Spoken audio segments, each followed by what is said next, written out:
Hello guys, कैसे हो आप सभी। आई होप आप लोग बहुत अच्छे होंगे और बढ़िया कर रहे होंगे।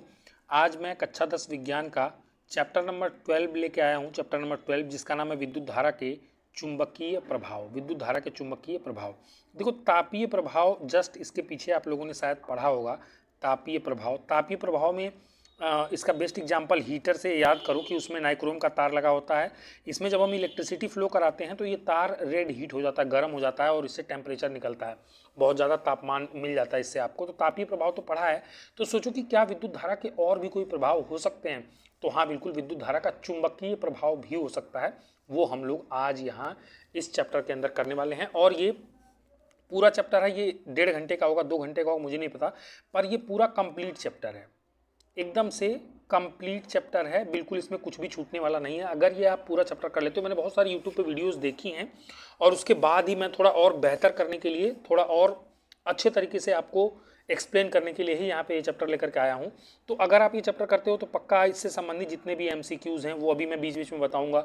जितने भी इंपॉर्टेंट 4 नंबर के, 6 नंबर के, 2 नंबर के और भी क्वेश्चंस आते हैं पेपर में, वो मैं बताऊंगा। सारे आप आसानी से बना पाओगे, ठीक है। तो विद्युत धारा के चुंबकीय प्रभाव, देखो ये चुंबकीय प्रभाव को सबसे पहले अगर किसी ने नोटिस किया था तो वो था ऑस्टैंड। ऑस्टैंड ने इसको नोटिस किया था। तो ऑस्टैंड का प्रयोग क्या है, कब इसने नोटिस किया, हुआ ये था कि ऑस्टैंड ने देखो तांबे का एक सीधा तार लिया, ये XY जो मैंने तार लिया हुआ इस तरह का एक तार लिया। फिर ABCD एक कागज की एक दख्ती बनाई, ये ABCD एक कागज की दख्ती बनाई, इसमें होल करके और इस तार को आर पार कर दिया। और साथ में क्या किया, तार के जस्ट पास में एक दिक सूचक सुई, चुंबकीय सुई, देखो यहाँ पे ये एरो बना हुआ है, ये चुंबकीय सुई है, यहाँ पे रख दिया। ये X एक्सिस और Y एक्सिस प्लॉट किया है इसके विक्षेपण को चेक करने के लिए। और साथ में क्या किया, इस तार को ना एक प्रतिरोध, एक अमीटर, करंट को मेजर करने के लिए, एक बैटरी है ना, बैटरी करंट देने के लिए, और यहाँ पे एक स्विच लगा दिया। और इसके बाद क्या किया, स्विच को ऑफ करके सुई की स्थिति को देखा। पहले स्विच को ऑफ रखा, सुई की स्थिति को देखा। अब स्विच को इसने ऑन किया। जैसे ही ऑन किया, यहाँ से प्लस से, हमेशा बैटरी के बाहर से प्लस से करंट निकलती है और माइनस में खत्म हो जाती है। तो जैसे ही स्विच ऑन हुआ, उसने देखा कि ये जो चुंबकीय सुई है ना, ये सुई जो यहाँ पे ऐसे रखी हुई थी, यहाँ पे ये वाली, ये ऐसे कुछ विक्षेपित हो गई, कुछ हिल गई। तो एक चुंबकीय सुई कब हिल सकती है, जब उसके आसपास कोई चुंबकीय क्षेत्र हो, क्योंकि चुंबकीय क्षेत्र ही उसको प्रभावित कर सकता है। तो सुई की स्विच ऑन करते ही सुई की स्थिति में परिवर्तन हुआ और ऑस्टेन को यह समझ में आ गया कि यहाँ पे कोई ना कोई विद्युत धारा प्रवाहित करने से चुंबकीय प्रभाव उत्पन्न हो रहा है। तो ये है विद्युत धारा का चुंबकीय प्रभाव। अब जब ये प्रभाव देखने को मिल गया तो ऑस्टेन ने सोचा कि ये चुंबकीय क्षेत्र कैसा होता है, और चुंबकीय क्षेत्र रेखाओं के बारे में उसने सोचना शुरू किया। चुंबकीय क्षेत्र रेखाओं के बारे में कि इनको और डिटेल में अगर पढ़ना हो, स्टडी करना हो, तो और कैसे हम इन रेखाओं के बारे में जान सकते हैं। तो अगला टॉपिक वही है हमारा, चुंबकीय क्षेत्र क्या होता है और क्षेत्र रेखाएं क्या होती हैं, वो हम लोगों को समझना है। तो इसके लिए भी सिंपल सा एक्सपेरिमेंट है, सिंपल सी चीज़ है, बहुत आसान काम। क्या करना है आपको, ड्राइंग बोर्ड पे एक सफ़ेद कागज़ लेना है, मतलब एक जो बोर्ड नहीं आता ड्राइंग बोर्ड, इसको लो, इसके ऊपर एक सफ़ेद कागज़, इसको इसके ऊपर सफ़ेद कागज़ पूरा चिपका दो। कागज़ चिपका दिया। अब क्या करो, इसके बिल्कुल बीचों बीच में एक छड़ चुंबक को रखा, एक मैग्नेट जो छड़ के आकार का होगा। देखो यहाँ पे ये ऐसे रखा हुआ है, ये इसका उत्तरी ध्रुव है और ये इसका दक्षिणी ध्रुव है, नॉर्थ पोल साउथ पोल, ऐसे रख दिया। और इसके आसपास ना एक समान रूप से लौह चूड़ छितरा दो, लोहे का चूरा। लौह चूड़ मतलब लोहे का बुरादा, लोहे का बुरादा, जैसे नमक के जैसा समझो कि एकदम बुरादा हो, और जैसे नमक छींटते हैं ना, ऐसे ही इसके आसपास छिड़काव कर दो। ठीक है, छिड़काव कर दो। अब तुम्हें कुछ नहीं करना है, धीरे धीरे इस बोर्ड को थपथपाओ। होगा ये कि चूंकि ये मैग्नेट है और मैग्नेट लोहे को खींचता है, तो ये क्या करेगा, ये इन बुरादों को अट्रैक्ट करेगा। और अट्रैक्ट करता है तो हमें देखने को क्या मिलता है कि लौह चूर्ण स्वयं को, जैसा फिगर में दिखाया गया है, ऐसे एक पैटर्न में व्यवस्थित कर लेता है। तो यानी कि हमें ये पता चलता है कि कुछ जो बहुत दूर के लोहे थे वो तो इफेक्ट नहीं हुआ, पर जो इसके पास आने वाले थे उनका इफेक्ट हुआ। यानी कि कुछ एरिया है, कुछ क्षेत्र है जहां तक इसका प्रभाव है। तो इसी को कहा गया कि किसी चुंबक के चारों ओर का वह क्षेत्र जिसमें उसके बल का संसूचन यानी कि उसको महसूस किया जा सकता है, उस चुंबक का चुंबकीय क्षेत्र कहलाता है। सिंपल सी बात है।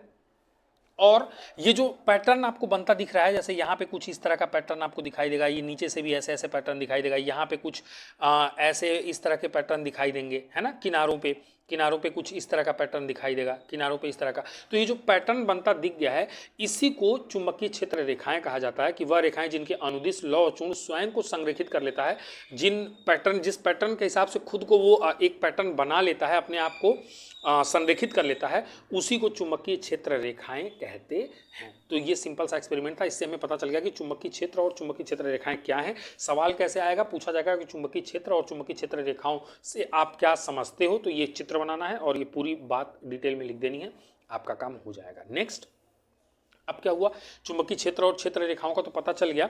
अब जरा सा चुंबकीय क्षेत्र रेखाओं के गुण की बात कर लेते हैं, वो जो रेखाएं हैं उनके प्रॉपर्टीज की बात कर लेते हैं।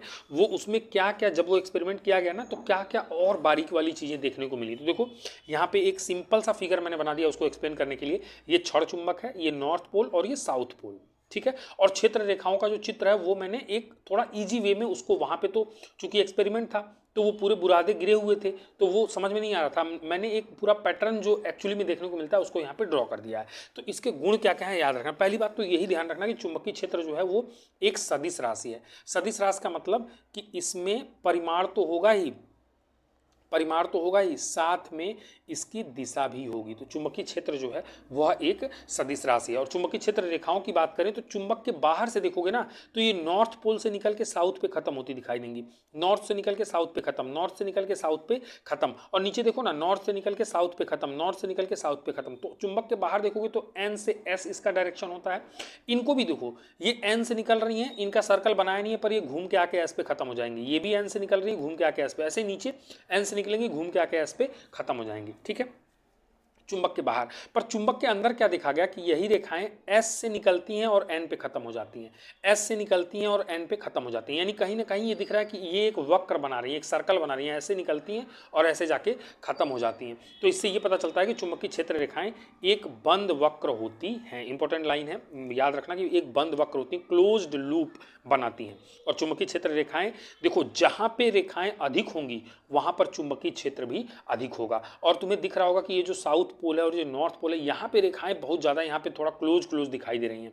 तो यानी कि जो पोल होते हैं, जो ध्रुव होता है, यानी कि ध्रुव पर वो मैक्सिमम होता है, ध्रुव पर चुंबकीय क्षेत्र रेखाएं अधिक होती हैं और चुंबकीय क्षेत्र भी वहाँ पर बहुत ज़्यादा होता है, ठीक है, प्रबल होता है, मजबूत होता है। और मोस्ट इंपॉर्टेंट, ये 2 नंबर में पिछले साल भी पूछा गया था कि दो चुंबकीय क्षेत्र रेखाएं एक दूसरे को प्रतिच्छेदित क्यों नहीं कर सकती हैं।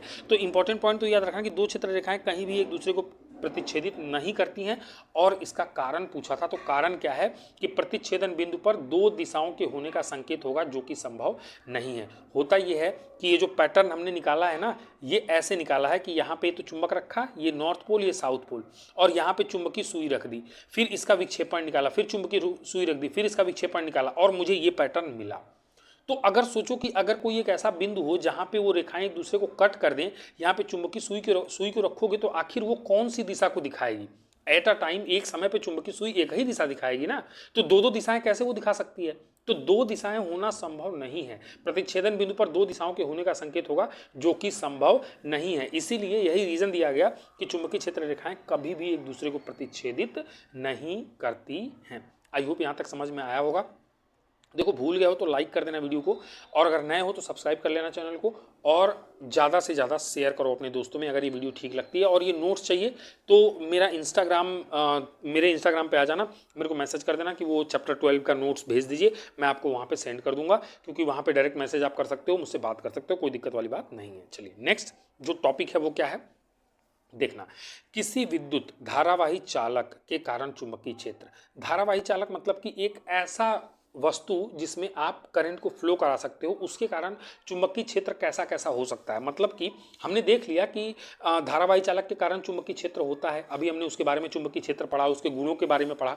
अब इंपॉर्टेंट ये है कि क्या ये चुंबकीय क्षेत्र जो है वो धारावाही चालक की आकृति पर निर्भर करता है? क्या उसके शेप पर, मतलब उसका शेप अगर जैसे तार है सीधा तो कुछ फर्क पड़ेगा क्या? अगर उसको सर्कल बना दें तो फर्क पड़ेगा क्या? अगर उसका परिनालिका बना दें, अभी बताऊंगा परिनालिका क्या होता है, परिनालिका जैसा शेप दे दें तो फर्क पड़ेगा क्या? और फर्क पड़ेगा तो कैसे पड़ेगा, उसका क्या फायदा और क्या नुकसान है? तो अलग अलग आकृतियों के कारण जो चुंबकीय क्षेत्र उत्पन्न हो रहा है वो हम लोग यहाँ पर पढ़ने वाले हैं, देखने वाले हैं। तो सबसे पहला जो हमने लिया है वो सीधे चालक से सीधे चालक तार से सीधे चालक से विद्युत धारा प्रवाहित होने के कारण चुंबकीय क्षेत्र देखा है।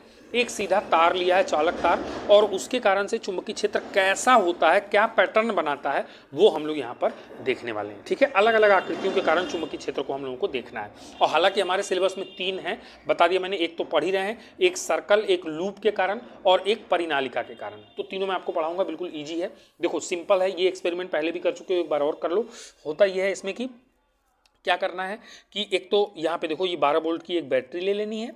धारा नियंत्रक, ये देखो परिवर्ती प्रतिरोध, ये इसको धारा नियंत्रक बोलते हैं। प्रतिरोध बना के इसके ऊपर एक एरो लगा दोगे ना, तो ये धारा नियंत्रक होता है। इसका मतलब ये होता है कि आप जो है आई को, करंट को आप नियंत्रित कर सकते हो, अपनी मर्जी से बढ़ा सकते हो, अपनी मर्जी से घटा सकते हो। तो एक धारा नियंत्रक, एक एमीटर लिया है यहाँ पे, देखो ये इस तरह से लगा हुआ है। सब कुछ सीरीज में जोड़ना होता है, बहुत सिंपल आकृति है ये, बिल्कुल सीरीज में जोड़ना होता है एक लाइन से। साथ में एक स्विच लगाएंगे और एक लंबा मोटा तार XY, ये देखो ये तांबे का तार ये ले लेंगे और दिए गए चित्र के हिसाब से उसको व्यवस्थित कर लेंगे। बहुत ईजी है, तार है, प्रतिरोध है, एमीटर है, बैटरी है और यहाँ पे स्विच है। और साथ में यहाँ पे क्या है, ये एक आयताकार बोर्ड है, इसके बीच में छेद करके ये तार निकाला है। अभी कुछ देर पहले भी हमने किया था। अब क्या करना, पिछली बार हमने क्या करा था, हमने केवल चुंबकीय सुई रखी थी। इस बार हम ऐसा नहीं करेंगे। इस बोर्ड के ऊपर क्या करेंगे ना, बोर्ड पर लौह चूर्ण को हम लोग जैसे नमक की भांति छितरा देंगे, छींट देंगे उसके ऊपर, ताकि हम देखेंगे कि जब हम इसके अंदर विद्युत धारा प्रवाहित करेंगे तो जो चुंबकीय क्षेत्र उत्पन्न होगा तो हम देखेंगे कि आखिर पैटर्न क्या बन रहा है। ठीक है, तो लौह चूर्ण को हमने छितरा दिया और इसके बाद क्या किया, कीबोर्ड को हल्के हाथ से कुछ बार क्या किया, थपथपाया। लेकिन कब थपथपाया, जब हमने स्विच को ऑन कर दिया। स्विच को क्या कर दिया, ऑन कर दिया। ऑफ में तो कुछ होगा ही नहीं, स्विच को ऑन किया। ऑन करने के बाद हमने क्या किया, उसको थोड़ा सा थपथपाया। हम क्या देखते हैं कि ये जो इसके ऊपर चूर्ण रखे हुए थे ना, इस प्लेट के ऊपर जो भी लोहे के चूर्ण रखे हुए थे, तो लोहे का बुरादा रखा हुआ था, वो बिल्कुल ऐसे गोल गोल गोल गोल आकृति बना लेता है, बिल्कुल सर्कुलर, समझ रहे हो। और यहाँ पे धारा देखो प्लस से निकलेगी ऐसे, और तार में होते हुए ये माइनस से, ये धारा है, धारा की दिशा नीचे की ओर है ना, तो ये क्लॉकवाइज डायरेक्शन में, घड़ी की दिशा में घूमते हुए ये सर्कल बनते हुए यहाँ पर दिखाई दिए।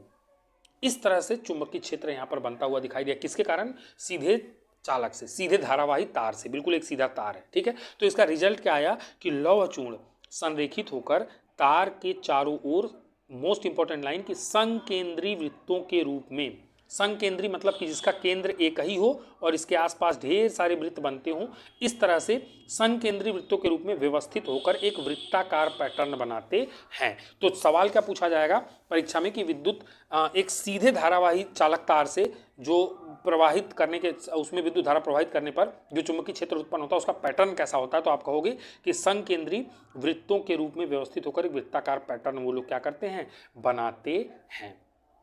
और सिंपल सा क्या किया, इस बैटरी को यहाँ से हटाया और इसका डायरेक्शन बदल दिया, मतलब माइनस को प्लस कर दिया और प्लस को माइनस कर दिया। डायरेक्शन बदला तो हमने क्या देखा कि अब करंट की दिशा भी बदल जाएगी। इस तार में करंट पहले नीचे की ओर फ्लो हो रहा था, अब ऊपर की ओर फ्लो होगा। जब ऊपर की ओर फ्लो कराया तो हमने देखा अभी भी संकेंद्री वृत्त बन रहे हैं, लेकिन जो क्लॉकवाइज डायरेक्शन में बन रहे थे ना, वो इस बार क्या हुए, वो एंटी क्लॉकवाइज डायरेक्शन में बनने लगे, घड़ी के विपरीत दिशा में बनने लगे। वो एंटी क्लॉकवाइज डायरेक्शन में, घड़ी के विपरीत दिशा में बनने लगे। तो इससे ये पता चलता है कि धारा को अगर उत्क्रमणित कर दें, मतलब उल्टा कर दें, तो जो चुंबकीय क्षेत्र रेखाओं की दिशा है वह भी क्या हो जाती है, उत्क्रमणित हो जाती है। ठीक है, और कुछ पॉइंट और समझ में आते हैं कि इसमें क्या हमने देखा कि ये तार के आसपास जो वृत्त बन रहे हैं ना, कुछ तो पास पास बन रहे हैं और कुछ बहुत दूर दूर बन रहे हैं। मतलब कि पास में छोटा वृत्त बनने का मतलब जानते हो क्या है, कि तार ने अपने आसपास के चुंबकों को ज़्यादा पावर से खींचा है, उनको अपने ज़्यादा करीब लाया, इसलिए वो छोटे वृत्ताकार आकृतियों में बदले हैं। और जो थोड़े दूर थे उनको ये ताकत कम लगा पाया है, थोड़ा कम खींच पाया है, तो थोड़े बड़े बड़े वृत्तों के रूप में उन्होंने डिजाइन बनाया है। तो यानी कि कुछ परिणाम और यहाँ पे मिले हुए हैं। क्या समझ में आता है, एक तो देखो वहाँ पे, हाँ, कि ये वाला पॉइंट पहले देखना, किसी चालक से प्रवाहित की गई विद्युत धारा के कारण उत्पन्न चुंबकीय क्षेत्र चालक से दूर जाने पर घटता है। हमें ये समझ में आ गया कि तार जो है ना, वो जितना इससे दूर जाओगे वो थोड़ी उसकी क्षमता जो है वो कम हो रही है, और जो पास में, तार के पास आओगे तो चुंबकीय क्षेत्र बढ़ेगा और दूर जाओगे तो चुंबकीय क्षेत्र घटेगा। और साथ में इस एक्सपेरिमेंट में ये भी तो देखो कि हमने प्रतिवर्ती प्रतिरोध लगाया है, हमने करंट को बढ़ा के देखा तो ये संकेंद्री वृत्त जो थे ये बड़े छोटे छोटे बनने लगे, और इस प्रतिरोध को जब हमने क्या किया, हमने करंट को घटा के देखा तो ये वृत्त बड़े बड़े बनने लगे थे। तो इससे हमें ये बात समझ में आई कि अगर धारा को बढ़ा रहे हैं तो चुंबकीय क्षेत्र की क्षमता बढ़ जा रही है, और धारा को घटा रहे हैं तो चुंबकीय क्षेत्र की क्षमता घट जा रही है। तो ये मोस्ट इंपॉर्टेंट पॉइंट्स हैं, ये 4 नंबर के लिए पिछले साल 2025 में पूछा गया था कि एक सीधे धारावाही चालक तार की वजह से जो चुंबकीय क्षेत्र उत्पन्न होता है उसका पैटर्न कैसा होता है, उसका पैटर्न कैसा होता है, और फिगर भी आपको बनाना था। तो पैटर्न आपने देख लिया, संकेंद्री वृत्तों के रूप में होता है जो कि सबका केंद्र एक ही होता है। ठीक है, नेक्स्ट अब अगले वाले पे चलते हैं। अगला जो आकृति लेंगे वो कौन सी लेंगे? अच्छा, उस नेक्स्ट पे चलने के पहले देखो, ये जो करंट का हमने, ये जो करंट की वजह से चुंबकीय क्षेत्र मैंने कहा ना, ये क्लॉकवाइज फिर एंटी क्लॉकवाइज है ना, या इसकी दिशा, या अगर मान लो विद्युत धारा ऐसे बह रही हो तब किस दिशा में होगा चुंबकीय क्षेत्र। तो बार बार चुंबकीय क्षेत्र की दिशा निकालने के लिए ना एक फ्लेमिंग ने एक सिंपल सा रूल हम लोगों को दिया था। फ्लेमिंग ने सिंपल सा रूल हम लोगों को दिया था जिसको हम लोग दक्षिण हस्त अंगुष्ठ नियम या फिर दाएं हाथ के अंगूठे का नियम कहते हैं।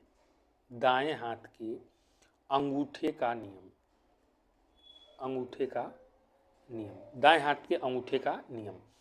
दाएं हाथ से ही हो पाएगा, अगर दाएं हाथ नहीं है तो फिर मैं कुछ नहीं कर सकता भाई। ठीक है, तो क्या करना है तुम्हें, दाहिने हाथ में विद्युत धारावाही चालक तार को पकड़ना है और ऐसे पकड़ना है कि अंगूठा जो है वो विद्युत धारा की दिशा की ओर हो। अंगूठा कहाँ होना चाहिए? विद्युत धारा की दिशा की। देखो ये हाथ है, इसको, इस तार को इसमें हाथ में पकड़ा गया है और अंगूठा कहाँ है? नीचे की ओर है, विद्युत धारा भी कहाँ है? नीचे की ओर है। ऐसे पकड़ो तो जो तुम्हारी उंगलियां रोल हुई है ना, जिस दिशा में तुम्हारी उंगलियां, बाकी की उंगलियां तार पे लिपटी हुई है ना, वही जो है वो चुंबकीय क्षेत्र की दिशा हो जाती है। कह रहा है तब आपकी उंगलियां चालक के चारों ओर चुंबकीय क्षेत्र की रेखाओं की दिशा में लिपटी होंगी।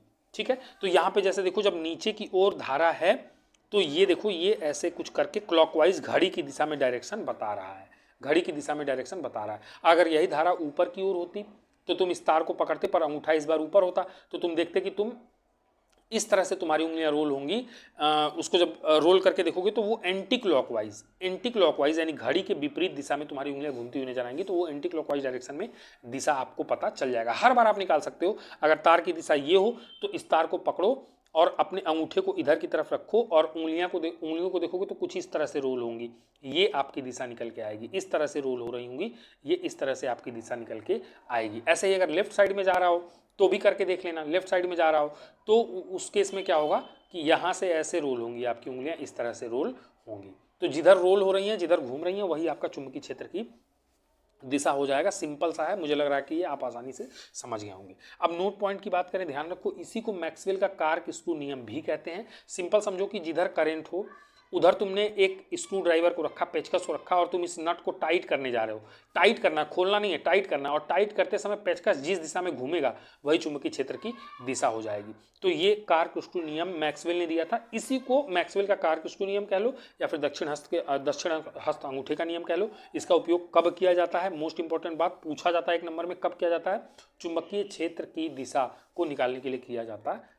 ठीक है, चलिए नेक्स्ट। अब देखो, हमने एक सीधे धारावाही चालक तार के कारण से चुंबकीय क्षेत्र पढ़ लिया है। अब हम लोगों को विद्युत धारावाही वृत्ताकार पास विद्युत धारावाही वृत्ताकार पास के कारण चुंबकीय क्षेत्र पढ़ना है। वृत्ताकार पास क्या होता है? सिंपल, जैसे एक सीधा तार होता है, इसको तुम क्या करो, पकड़ो और मोड़ के एक रिंग बना दो, एक गोल रिंग बना दो। तार को मोड़कर एक वृत्ताकार लूप या पास बना लेना, उसी को हम लोग कहते हैं वृत्ताकार पास। तो अगर हमने लूप बना दिया तो जो चुंबकीय क्षेत्र होगा वो कैसा होगा, वही हम लोगों को यहाँ पर एनालिसिस करना है। ठीक है, देखो ये भी बहुत सिंपल है, घबराना नहीं। चित्र को देख के ये आसानी से तुम्हें समझ में आ जाएगा। क्या कहता है, देखो, पास के प्रत्येक बिंदु पर उसके चारों ओर उत्पन्न चुंबकीय क्षेत्र को निरूपित करने वाले संकेंद्री वृत्तों का साइज तार से दूर जाने पर निरंतर बड़ा होता जाता है। मैं तुम्हें समझा देता हूं, पहले इसका पूरा पैटर्न समझा देता हूं, फिर आगे बात करेंगे।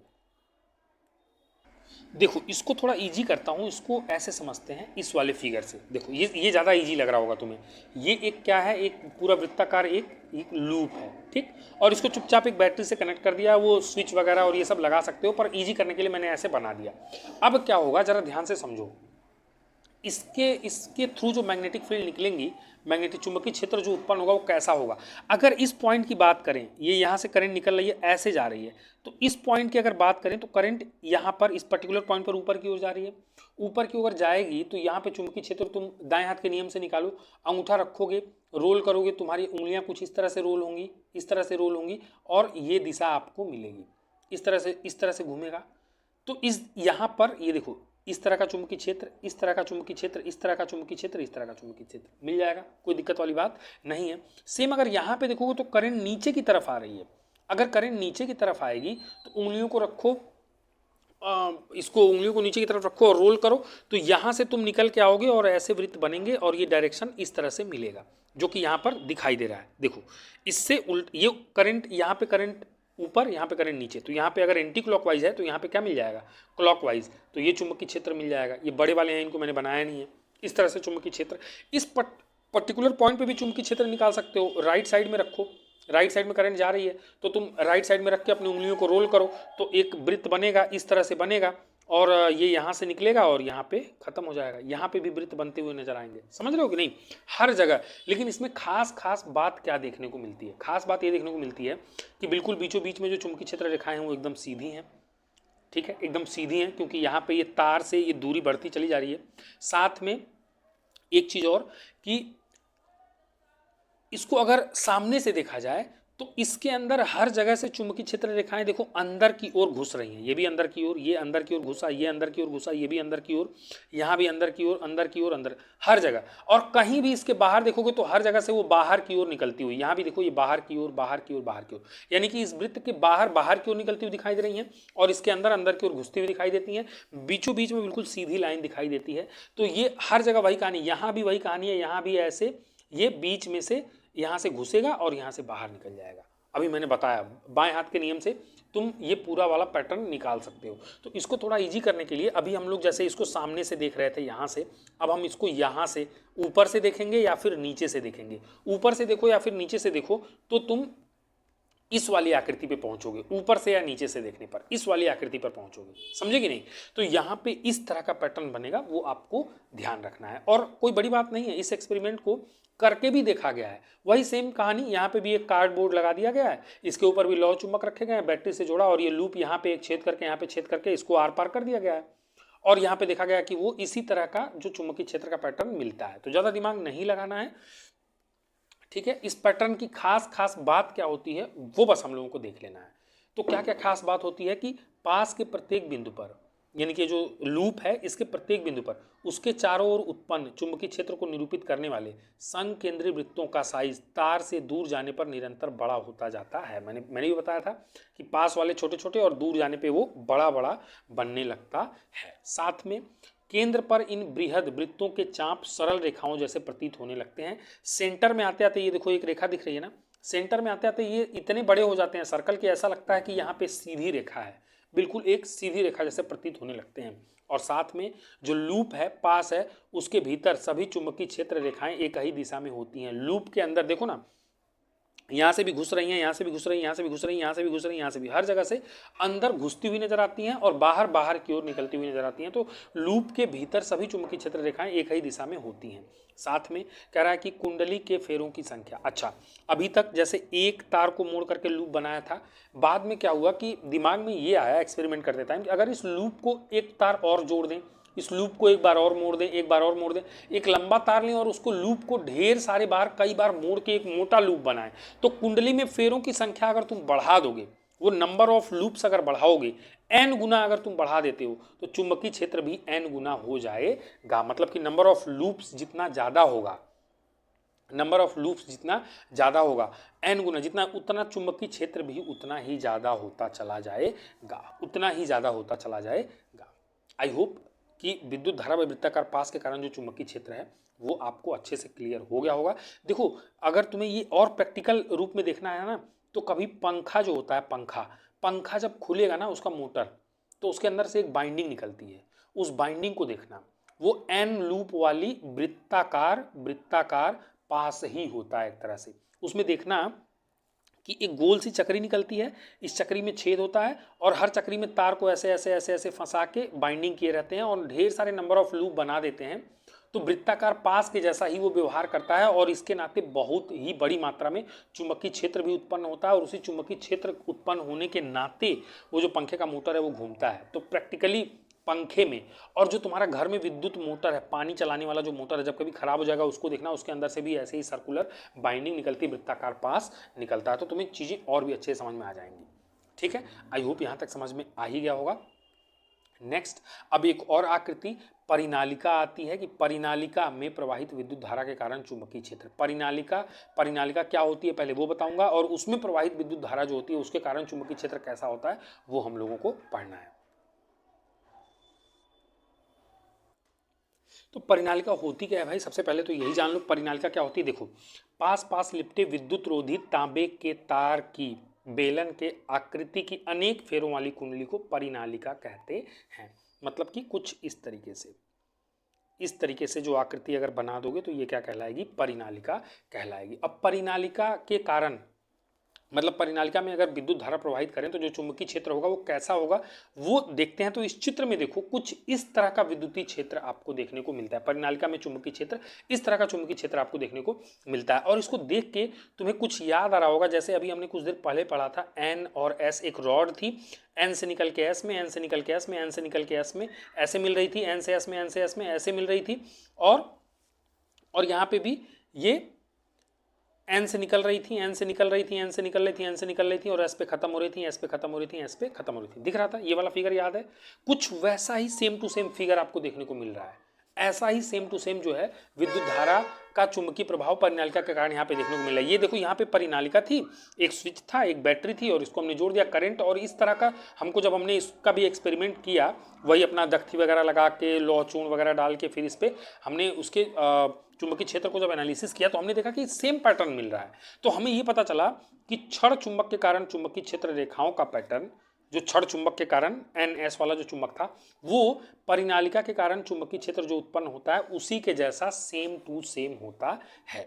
वास्तव में परिनालिका का एक सिरा उत्तरी ध्रुव यानी कि ये नॉर्थ पोल, क्योंकि यहां से निकल रही है, उत्तरी तथा दूसरा से दक्षिणी ध्रुव यानी कि ये साउथ पोल, दूसरा साउथ पोल की तरह से भांति से व्यवहार करता है। परिनालिका के भीतर चुंबकीय क्षेत्र रेखाएं समांतर सरल रेखाओं की भांति होती हैं। अगर इसके अंदर की रेखाओं को एनालिसिस किया गया, चूंकि आपको पता है एस से एन, इसके अंदर भी तो रेखाएं जाती थी, सेम वही है, इसके अंदर भी वो रेखाएं ट्रेवल कर रही हैं, और उनको एनालिसिस किया गया कि परिनालिका के भीतर चुंबकीय क्षेत्र रेखाएं समांतर सरल रेखाओं की भांति व्यवहार करती हैं, समांतर सरल रेखाओं की भांति व्यवहार करती हैं। और परिनालिका के भीतर जो है इसीलिए एक समान चुंबकीय क्षेत्र होता है। परिनालिका के भीतर एक समान चुंबकीय क्षेत्र होता है। तो जब भी आपसे 4 नंबर के लिए अगर ये सवाल पूछा गया कि परिनालिका में प्रवाहित विद्युत धारा के कारण उत्पन्न चुंबकीय क्षेत्र का सचित्र वर्णन कीजिए, या आप इससे क्या समझते हैं, तो आपको यही बनाना है और ऐसे ही लिखना है कि पास पास लिपटे हुए विद्युत रोधी तांबे के तार की बेलन के आकृति की अनेक फेरों वाली कुंडली को परिनालिका कहते हैं। और परिनालिका के अंदर एक सेटअप लिख देना है कि ऐसे ऐसे हमने जोड़ा है, और ये लिख देना है कि क्षण चुंबक के कारण उत्पन्न चुंबकीय क्षेत्र जो रेखाओं का पैटर्न है वही सेम टू सेम परिनालिका के कारण उत्पन्न चुंबकीय क्षेत्र की रेखाओं का पैटर्न होता है। एन से निकलती हैं एस पे खत्म होती हैं, और अंदर एस से निकलती हैं एन पे जाती हैं। वास्तव में परिनालिका का एक सिरा उत्तरी ध्रुव और दूसरा सिरा दक्षिणी ध्रुव की भांति व्यवहार करता है, और परिनालिका के भीतर चुंबकीय क्षेत्र रेखाएं समांतर सरल रेखाओं की भांति होती हैं, और यही कारण है कि उसके अंदर चुंबकीय क्षेत्र जो है वो एक समान होता है। ये आपको सिलेबस में इसलिए डाला गया कि इसका एक बड़ा अच्छा प्रैक्टिकल लाइफ में एग्जाम्पल है। वो क्या है, प्रैक्टिकल लाइफ एग्जाम्पल क्या है, नोट पॉइंट में याद रखना कि परिनालिका के भीतर उत्पन्न प्रबल चुंबकीय क्षेत्र का उपयोग किसी चुंबकीय पदार्थ जैसे कि नरम लोहा ले लो जिसको चुंबक अट्रैक्ट कर सकता है, को परिनालिका के भीतर रखकर, क्योंकि ऐसे ऐसे ऐसे बना हुआ है ना, तो इसके अंदर तुम घुसा सकते हो एक बेलन के एक रॉड को, एक छड़ को, है ना। तो नरम लोहे को परिनालिका के भीतर रखकर चुंबक बनाने में किया जा सकता है। मतलब उस लोहे को इसके अंदर रख के और इसको इलेक्ट्रिसिटी कनेक्ट कर दो, लगातार चुंबकीय क्षेत्र उत्पन्न होगा, और थोड़े समय बाद ये जो लोहा है वो भी चुंबक में कन्वर्ट किया जा सकता है। और इसी प्रकार से जो बने चुंबक हैं उन्हीं को विद्युत चुंबक कहते हैं, विद्युत चुंबक कहते हैं। तो कभी 2 नंबर के लिए आपके पास सवाल आ जाए कि विद्युत चुंबक से आप क्या समझते हैं, तो आप यही लिख देना कि परिनालिका के भीतर उत्पन्न प्रबल चुंबकीय क्षेत्र का उपयोग किसी चुंबकीय पदार्थ जैसे कि नरम लोहे वगैरह को परिनालिका के भीतर रखकर चुंबक बनाने में किया जा सकता है। इस प्रकार बने चुंबक को विद्युत चुंबक कहते हैं। आई होप आपको समझ में आया होगा। तो अब ये जो जितने भी चित्र थे वो हमारे खत्म हो गए। अब हमने विद्युत चुंबकीय क्षेत्र हमने पढ़ लिया, अलग अलग आकृतियों की वजह से कैसा कैसा होगा। लेकिन अगर देखो चुंबकीय क्षेत्र है तो कहीं ना कहीं वहाँ आसपास चुंबकीय बल भी होगा, चुंबकीय बल भी होगा, कोई ना कोई फोर्स भी लग रहा, क्योंकि चुंबक चीज़ों को खींचता है, अट्रैक्ट करता है। तो अब हम बात करेंगे चुंबकीय बल की। इसलिए अगला जो हेडिंग आता है वो क्या आता है, चुंबकीय क्षेत्र में किसी विद्युत धारावाही चालक पर बल, उस पर बल कौन सा लग रहा है, उस बल के बारे में हम लोग यहाँ पर पढ़ने वाले हैं। तो देखो ये वाला जो विचार है वो किसने प्रस्तुत किया था? आंद्रे मैरी एम्पियर ने। आंद्रे मैरी एम्पियर ने ये विचार दिया कि भाई अगर कोई अपने पास चुंबकीय क्षेत्र में किसी विद्युत धारावाही चालक को रखा जाएगा, अगर आसपास वहाँ पे चुंबक भी रखा हो तो उस चालक पर भी बल लग सकता है, उसके ऊपर भी कोई फोर्स लग सकता है। ठीक है, अगर उसको खुद को मैग्नेटिक फील्ड में रखा जाए, क्योंकि दो चुंबक आसपास लाते हैं तो आप देखते हैं कि या तो वो आपस में चिपक जाते हैं या फिर वो एक दूसरे को दूर भगाते हैं। तो अगर कोई धारावाही चालक है, अब इसमें करंट फ्लो कराओगे, आसपास विद्युतीय क्षेत्र आएगा, तो इसके पास कोई चुंबक लाओगे तो पक्का इस पर कोई बल लगाएगा ना, वो चाहे इसको दूर भगाएगा या पास लाएगा। तो बस यही वाला जो विचार है वो आंद्रे मैरी एम्पियर के मन में सबसे पहले आया। उन्होंने क्या किया, एक एक्सपेरिमेंट किया। उसमें उन्होंने क्या किया कि एल्यूमिनियम की छोटी सी छड़ ली, जैसे कि ये AB जो है ये एल्यूमिनियम की एक छोटी सी छड़ है, और ये एक टेबल जैसी नीचे एक आकृति, इसमें एक बड़ा सा डंडा और यहाँ पे एक सपोर्ट लगा के एक डंडा यहाँ पे ऐसे लटका दिया, ताकि इसमें हम अपना जो है छड़ को लटका के प्रयोग कर सकें। और ये जो AB एल्यूमिनियम की छड़ है इसको इसमें तारवार की मदद से यहाँ पे लटका दिया। तो चित्रानुसार दो संयोजक तारों द्वारा क्षैतिज इसको क्या किया, हमने लटका दिया। और लटकाने में एक तरीका ऐसा किया कि एक तार यहाँ पे इसको कनेक्ट कर दिया एक सिरे पे, और इसको ला करके हमने स्विच लगा के बैटरी से कनेक्ट कर दिया, और इसका दूसरा सिरा यहाँ से लाया, इस डंडे में बांध के तार को ला करके यहाँ बैटरी से कनेक्ट कर दिया। माइनस प्लस, प्लस से करंट निकलेगी, ऐसे करंट होते हुए इस तार में घुसेगी, फिर यहाँ से निकलते हुए ऐसे ये करंट फ्लो होगी इस तार में। साथ में उन्होंने क्या किया कि एक प्रबल नाल चुंबक, इस तरह की डिजाइन का, नाल की डिजाइन का एक चुंबक, देखो इसका ये नॉर्थ पोल है और ये साउथ पोल है, ये चुंबक इस प्रकार व्यवस्थित किया कि छड़ नाल चुंबक के दोनों ध्रुवों के बीच में हो, मतलब कि नॉर्थ पोल और ये साउथ पोल, इसके बीच में ये लटक जाए। इस तरह से एक चुंबक यहाँ पर लगाया ताकि ये छड़ जो है वो इसके बीच में, ये चूंकि 3D में ये आकृति ऐसे बनाई गई है, मतलब उसके बीचों बीच में लटकना चाहिए, नॉर्थ पोल और साउथ पोल के बीच में वो लटक जाए। इस तरीके से उन्होंने सिस्टम को सेट किया। साथ में उन्होंने बैटरी, स्विच और धारा नियंत्रक लगा के इसमें करंट को फ्लो करा दिया। करंट को फ्लो कराते ही क्या देखते हैं कि विद्युत धारा प्रवाहित होते ही छड़ जो है वो बाईं दिशा में विस्थापित हो जाती है। अपने आप ये जो रॉड है वो बाईं दिशा में विस्थापित हो गई। इट मीन्स कि वहां पर कोई बल लग रहा है। और साथ में उन्होंने क्या किया, सोचा कि एक काम करते हैं, बैटरी के करंट को चेंज करते हैं, प्लस को माइनस, माइनस को प्लस करके जोड़ा। अब करंट इस दिशा से ऐसे बहती हुई आई उल्टी दिशा में, तो उन्होंने देखा कि जो दिशा बदलती जो छड़ भी जो है उसका विस्थापन जो है वो दाएं ओर हो गया, उसका विस्थापन, उसके विस्थापन की दिशा भी क्या हो गई, बदल गई। तो यानी कि चुंबकीय क्षेत्र में किसी विद्युत धारावाही चालक पर बल तो लग रहा है, ये तो हम लोगों को दिख रहा है, और धारा की दिशा बदलने से बल की दिशा बदल रही है। और उनके दिमाग में एक बार ये भी आया कि चलो धारा को रहने देते हैं, इस चुंबक के ध्रुवों को बदलते हैं, नॉर्थ को साउथ, साउथ को नॉर्थ करके घुमा के लगा के देखते हैं क्या होता है।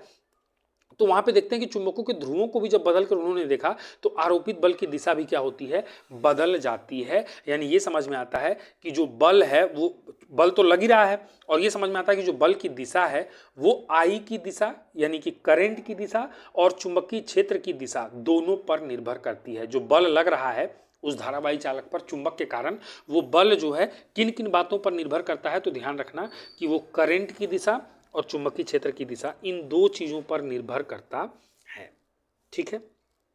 और हाँ, इस एक्सपेरिमेंट में एक नोट पॉइंट भी याद रखो, क्या देखा गया कि जो बल है वो अधिकतम होगा, मैक्सिमम होगा कब, जब करंट की दिशा चुंबकीय क्षेत्र की दिशा के लंबवत होगी। तीन चीजें वहां पर प्रेजेंट हैं, तीन चीजें हैं। एक तो वहां पे लगने वाला बल है, चुंबकीय क्षेत्र है, और क्या है, और करंट आई है। तो उन्होंने ये देखा कि ये जो बल है ये अधिकतम तब होता है जब ये करंट और चुंबकीय क्षेत्र ये दोनों एक दूसरे के लंबवत होते हैं। तो यानी कि ये भी टॉपिक यहाँ पे खत्म हो जाता है। बल के बारे में हमें यहाँ से पता चल जाता है, चुंबकीय क्षेत्र बल के बारे में हमें पता चल जाता है, चुंबकीय क्षेत्र में स्थित किसी विद्युत धारावाही चालक पर बल किस प्रकार लगता है। तो ये प्रयोग है, मैरी एम्पियर ने किया था। सारा सेटअप मैंने बता दिया, और क्या क्या घटनाएं घटती हैं, तो कैसे कैसे क्या होता है, वो सब आपको अब यहाँ पे समझ में आता है। ठीक है, सारी कुछ डिटेल यहाँ पर है। और ये नोट पॉइंट जरूर याद रखना कि बल मैक्सिमम कब होगा, 2 नंबर या 1 नंबर बहुविकल्पी में बराबर पूछा जाता है। कब होगा, जब आई की दिशा चुंबकीय क्षेत्र की दिशा के लंबवत होगी। ठीक है, लंबवत होगी। तो देखो, ये चुंबकीय क्षेत्र, विद्युत धारा और जो बल है उसकी दिशा को बार बार अगर निकालना हो थ्योरेटिकली, तो हम लोग बार बार एक्सपेरिमेंट तो कर नहीं सकते हैं।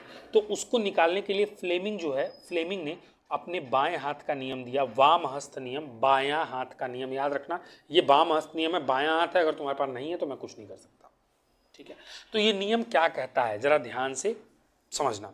इस नियम के अनुसार आपसे पूछा गया है फ्लेमिंग के बाएं हाथ के नियम से आप क्या समझते हो, या बाएं हाथ के नियम को आप एक्सप्लेन करिए। वहां पर 4 नंबर के लिए भी, कई बार 2 नंबर के लिए भी पूछा जाता है, बार बार पूछा जाता है, इंपॉर्टेंट है। तो क्या है नियम कि इस नियम के अनुसार अपनी बाएं हाथ की तर्जनी, मध्यमा तथा अंगूठे को, ये रही तर्जनी, ये रही मध्यमा और ये रहा अंगूठा, इस प्रकार फैलाइए कि ये तीनों एक दूसरे के परस्पर लंबवत हो। इस तरह से ये हाथ आप देख रहे हो ना, इस तरह से आपको फैलाना है कि ये देखो, ये और ये दोनों 90 अंश पे दिख रहे हैं। अगर आप बात करें इसके और इसके, ये भी 90 अंश पे हैं, इसके और इसके ये भी 90 अंश पे हैं, मतलब ये तीनों आपस में, ये 90 डिग्री 90 डिग्री और ये भी 90, सारे एक दूसरे से 90 90 90 अंश का कोण बना रहे हैं। तो अगर ऐसा स्ट्रक्चर आप बनाते हैं अपनी उंगलियों से, बाएं हाथ की उंगलियां, दायां मत लेना, बाएं हाथ लेना, नहीं तो काम खराब हो जाएगा, सारा उल्टा हो जाएगा मामला, बाएं हाथ। तो इस केस में क्या होता है, जो तर्जनी, तो अगर ऐसे लंबवत कर लें और क्या करें, जो तर्जनी है ये वाली उंगली, इसको चुंबकीय क्षेत्र की दिशा में रख दें, और जो मध्यमा है ये वाली उंगली, इसको विद्युत धारा की दिशा में रख दें, है ना। तो जो हमारा अंगूठा है वो अपने आप, अंगूठा जो है अपने आप चालक पर आरोपित बल की दिशा की ओर संकेत करेगा। अंगूठा क्या करेगा, चालक पर लगने वाले बल की दिशा की ओर संकेत करेगा। तो आपका बायां हाथ का नियम क्या कहता है कि बायां हाथ लेना है, तर्जना, मध्यमा और अंगूठे को इस तरह से मैनेज करना है कि तीनों 90 डिग्री पे हों, और चुंबकीय क्षेत्र की दिशा में अगर तर्जना को रखो, विद्युत धारा की दिशा में अगर मध्यमा को रखो, तो जो अंगूठा है वो अपने आप चुंबकीय क्षेत्र की दिशा को बता देगा। यही आपका बाएं हाथ का नियम है और ये इतना मुश्किल भी नहीं है। ये देखो मैंने खुद करके दिखाया हुआ है, देखो ये और ये, एक सेकेंड कलर चेंज कर, देखो ये और ये 90 अंश पे दिख रहे हैं, ये 90 अंश पे दिख रहे हैं कि नहीं दिख रहे हैं। फिर ये और ये भी कितने पे दिख रहे हैं, 90 अंश पे दिख रहे हैं, दिख रहे हैं कि नहीं दिख रहे हैं। और फिर ये वाली उंगली, ये वाली उंगली इस उंगली से भी कितने अंश पे है, वो भी अगर आप देखोगे तो कितने अंश पे है, 90 डिग्री पे। तीनों कितने पे हैं, 90 90 90। और ये वाला किधर रखना है, ये कौन सा है, ये चुंबकीय क्षेत्र है। ये किधर रखना है, ये विद्युत धारा है, विद्युत धारा है।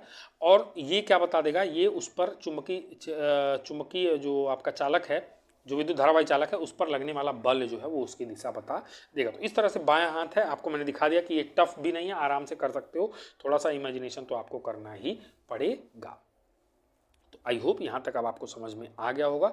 नेक्स्ट आपको चलते हैं, अब आपको एक टॉपिक पढ़ना है जो कि लास्ट टॉपिक है इस चैप्टर का, घरेलू विद्युत परिपथ। उसको पढ़ाने के पहले मैं एक चीज़ बताऊँ तुम्हें, देखो इसका उपयोग ना, तुम लोग ये चैप्टर पढ़ रहे हो तो तुम लोग कहोगे कि इसका प्रैक्टिकल लाइफ में क्या यूज है। मैंने आपको बता ही दिया, पंखा, motor, motor, generator, generator, speaker, microphone, microphone, इस सब में इसी कॉन्सेप्ट का यूज होता है। विद्युत धारा के चुंबकीय प्रभाव से ही ये बनाए जाते हैं। और साथ में मेडिकल फील्ड की अगर बात करें, मेडिकल फील्ड की अगर बात करें तो कई बार जब लोगों को कोई घनी बीमारी हो जाती है तो कहते हैं, लोग सुना होगा तुमने कि एमआरआई करवाओ। एमआरआई, इसका नाम ही है मैग्नेटिक रेजोनेंस, इसका नाम है एमआरआई का मैग्नेटिक रेजोनेंस इम्पैक्ट या कुछ होता है, एक सेकंड में बता रहा हूँ। मैग्नेटिक, हाँ, magnetic resonance imaging, magnetic resonance imaging, यानी कि कहीं ना कहीं मैग्नेटिक रेजोनेंस इमेजिंग, ये जो है वो विद्युत धारा के चुंबकीय प्रभाव और उसी टेक्नोलॉजी का, जो मैंने तुम्हें पढ़ाया उसी टेक्नोलॉजी का यूज करके ये एमआरआई करते हैं। इसमें एक मशीन के अंदर तुमको डाला जाता है, फिर मैग्नेटिक रेजोनेंस जो इमेजिंग है इसके थ्रू आपके शरीर के अंदर किसी भी पार्ट का जो है एकदम साफ सुथरा इमेज निकाला जाता है और वो डॉक्टर को दिखाया जाता है, तो डॉक्टर वो देख करके समझ जाता है कि क्या मसला है। तो इसलिए ये चैप्टर तो इंपॉर्टेंट है ही, और साथ में मैं कह रहा हूँ कि ये एग्जाम के लिए तो इंपॉर्टेंट है ही, आपके प्रैक्टिकल लाइफ में भी इन सब के बहुत यूज है। जब आप पढ़ते हो तो आपको प्रैक्टिकल लाइफ में उस चैप्टर का क्या यूज़ है वो आपको जानना चाहिए, तो पढ़ने में मन लगेगा। नहीं तो तुम ये सोचोगे कि यार पढ़ रहे हैं, क्यों पढ़ रहे हैं, ये सब का क्या ज़रूरत है। ज़रूरत है आगे जाके जब आप डॉक्टरी में जाओगे, इंजीनियरिंग में जाओगे, तो ये सब चीज़ें बहुत काम आने वाली हैं। ठीक है, चलिए तो आज के लास्ट टॉपिक को डिस्कस कर लेते हैं, घरेलू विद्युत परिपथ। घरेलू विद्युत परिपथ, घरेलू विद्युत परिपथ का क्या स्ट्रक्चर है, क्या क्या चीज़ें इसमें होती हैं, और इससे भी 4 नंबर, 3 नंबर, 2 नंबर में सवाल आते हैं, खूब आते हैं, तो ध्यान से समझो बात को। ठीक है, एक एक चीज़ को मैं एक्सप्लेन कर रहा हूँ। देखो, हमारे घरों में विद्युत शक्ति जो विद्युत आती है वो मुख्य आपूर्ति यानी कि मेंस से प्राप्त होती है। ये मेंस मतलब एक तार आपने देखा होगा आपके घर में, वो ट्रांसफार्मर से आता है जो आपके घर के आसपास पोल या खंबे के थ्रू, उसको मेंस कहते हैं। तो हमें बिजली वहीं से मिलती है। तो वही कह रहा है कि आपूर्ति मेन से होती है, जो या तो बिजली के खंभों से या भूमिगत केबलों, आजकल जो थोड़ा सा एडवांस जगह हो गया है, मुंबई वगैरह दिल्ली वगैरह में जाओगे तो ऊपर नहीं, वो भूमिगत केबलों से आपके घरों तक पहुंचाई जाती हैं। अब उसमें 3 तरह के तार होते हैं, 3 प्रकार के तार होते हैं, याद रखना। एक को विद्युन्मय तार कहते हैं, जिसको इंग्लिश में लाइव वायर कहा जाता है, जिसके अंदर उच्च विभव होता है, करंट होता है, छूते ही झटके लगेंगे, वो लाल कलर से बनाया गया होता है, क्योंकि झटके लगेंगे, उसमें करंट है, लाइव वायर है, विद्युत है उसमें, तो इसलिए वो रेड कलर का होता है। दूसरा एक तार होता है जिसको न्यूट्रल वायर या फिर उदासीन तार कहते हैं, ये ब्लैक कलर का होता है, इसमें कोई भी करंट वगैरह नहीं होती है। और एक तीसरा तार होता है जो कि भू संपर्क तार, अर्थिंग वायर या फिर अर्थ वायर बोलते हैं, जो कि ग्रीन कलर, हरे कलर का होता है, क्योंकि वो हमको करंट लगने से बचाता है, इसलिए उसका कलर हमने हरा रखा हुआ है, ग्रीन रखा हुआ है, तो वो ग्रीन का 3 तार होते हैं। और ये सभी के सभी जो हमारे घरेलू विद्युत परिपथ है ना, ये 220 वोल्ट पे काम करते हैं। पूछा जाएगा परीक्षा में कि घरेलू विद्युत परिपथ कितने वोल्ट पर काम करता है, बहुत सारे ऑप्शंस आएंगे, तो आपको टिक करना है 220 वोल्ट पर काम करता है।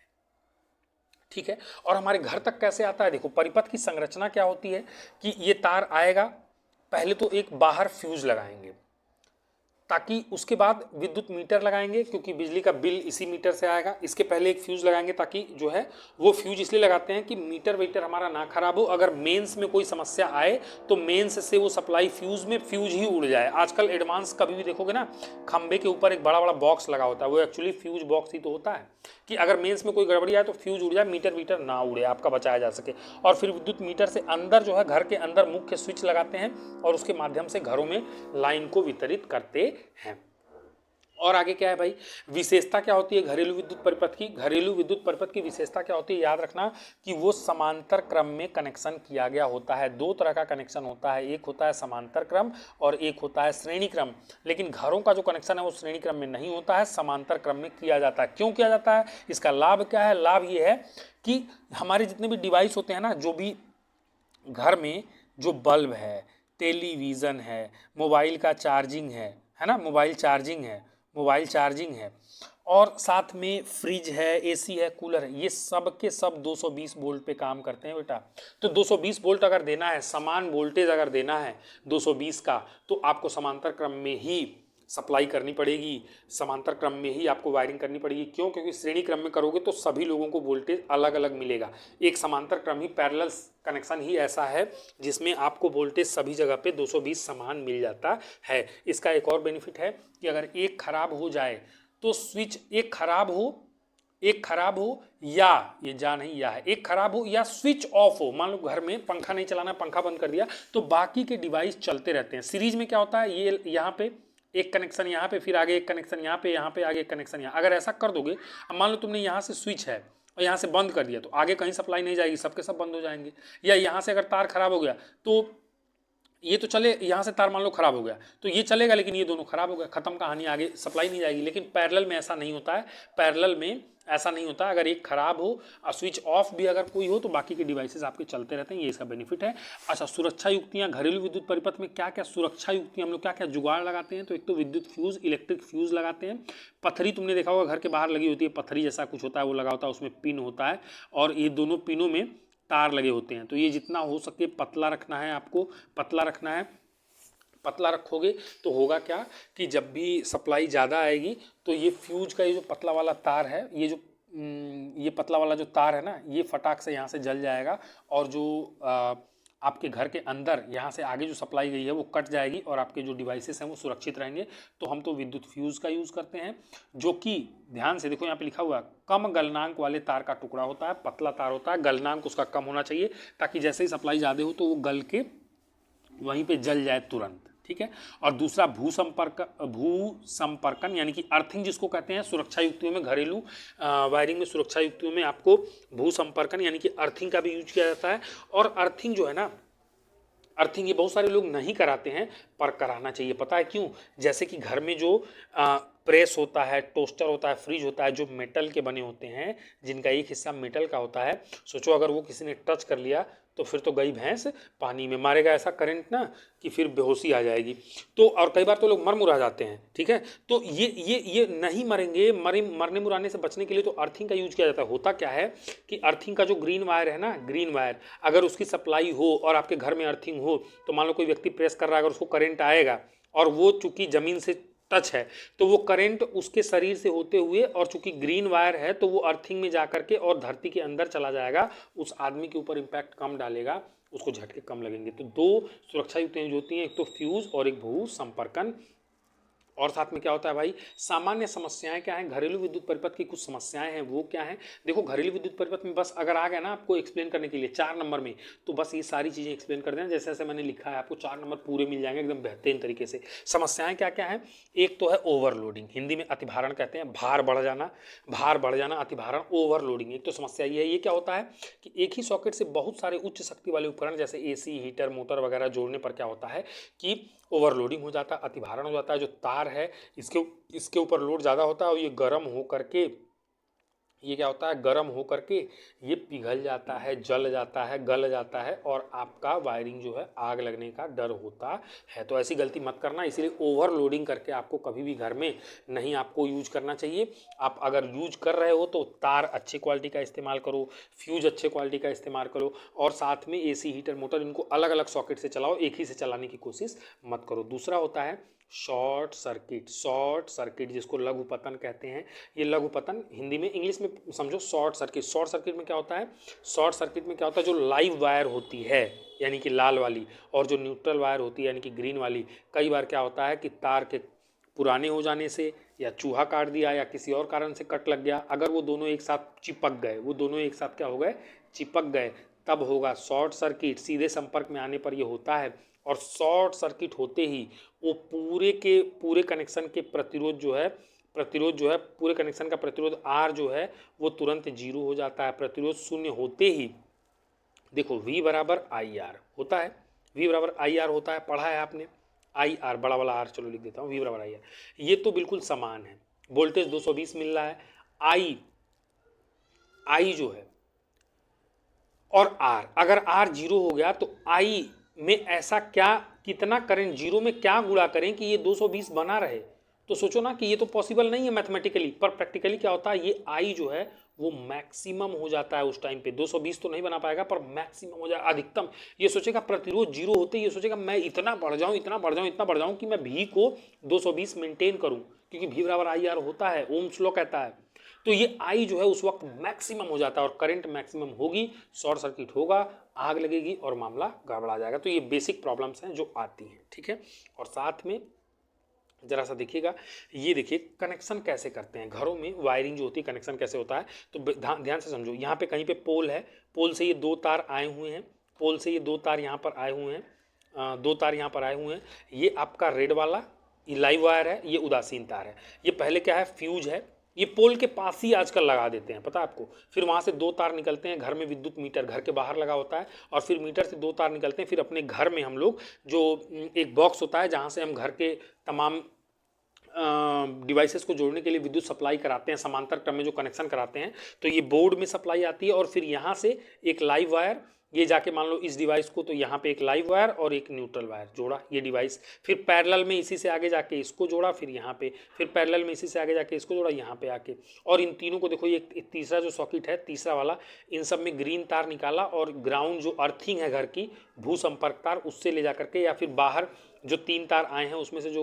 अर्थिंग है उसमें ले जाके ये ग्रीन वाला हमने जोड़ दिया। तो इस तरह से आपको चित्र बनाना है, यहाँ पे फ्यूज दिखाना है, यहाँ पे मीटर दिखाना है, ये बॉक्स हो गया आपका वितरण बॉक्स, यहाँ पे अलग अलग डिवाइसेस हो गए, 220 वोल्ट पे है, पैरेलल कनेक्शन है, लाल वायर, काला लाल काला, और सबका ग्रीन एक जगह निकाल के और ला करके अर्थिंग कर दिया। तो ये सामान्य घरेलू विद्युत परिपथों में से एक परिपथ की व्यवस्था आरेख मैंने यहाँ पर आपको दिखा दी है, ये चित्र भी आप बना सकते हो। तो ये था पूरा चैप्टर, यहाँ पे खत्म होता है, कुछ भी मैंने छोड़ा नहीं है, फुल चैप्टर मैंने करा दिया है, और इस चैप्टर से संबंधित जितने भी सवाल आएंगे मैक्सिमम आप कर सकते हो। और मैं कहता हूँ आपको इसके बाद भी कोई कन्फ्यूज़न है, कोई दिक्कत है, कोई परेशानी है, कमेंट बॉक्स खुला हुआ है, आप मेरे को कमेंट कर सकते हो, मुझसे कुछ पूछ सकते हो, इंस्टाग्राम पे लाइव आके मेरे को पूछ सकते हो, बातचीत कर सकते हो। और यहाँ तक अगर आए हो, वीडियो अच्छी लगी है तो शेयर करना। मैंने कोशिश की है, यूट्यूब पे मैंने बहुत सारी वीडियोस देखी थी, पर मेरा प्रयास यही था कि उनसे बेहतर करूं और उनसे बेहतर जो है कंटेंट लेके आऊं, आपको इस तरीके से समझाऊं एक स्टोरी की तरह कि प्रॉपरली आप ये जब चैप्टर खत्म करो, यहाँ तक मेरे साथ आ जाओ तो आपको सब कुछ समझ में आ चुका हो। चलिए फिर आज के लिए इतने रखते हैं। Thank you for watching.